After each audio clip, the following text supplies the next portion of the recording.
Assikwa, dans ce village du département d'Azopé, le café, le cacao et le palmier à huile étaient les principales activités agricoles des habitants de cette localité.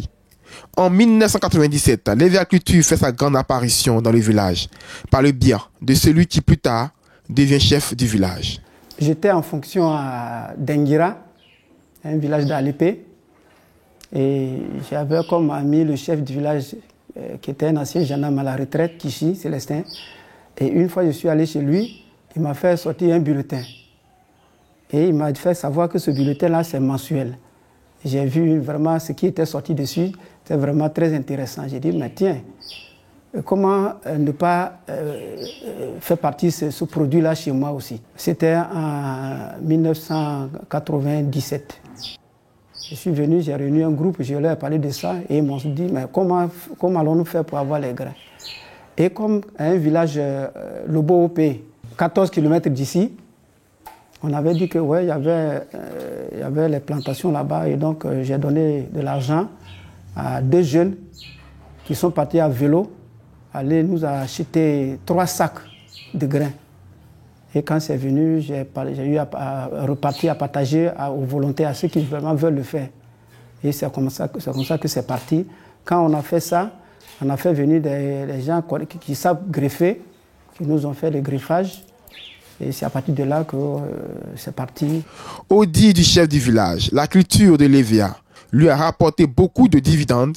Malgré leur réticence du début, aujourd'hui chaque jeune du village possède un champ d'EVA. Au début, les gens étaient réticents, disant que l'EVA empêche d'avoir la nourriture. Bon, on a tout fait pour qu'ils comprennent. Et finalement, à Assikwa ici, la majorité de la population a au moins une plantation. La PROMAC n'est pas restée loin de cette implantation de l'agriculture dans ce village. Les planteurs ont bénéficié de formations et d'accompagnements divers. L'appui, on l'a bénéficié à travers les formations. La formation des jeunes.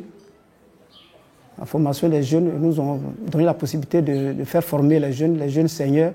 Ils nous ont donné des encadreurs qui nous suivent, qui nous apprennent un peu comment qu'il faut se prendre pour avoir une bonne plantation. Vraiment, la formation, on a bénéficié de beaucoup de formations.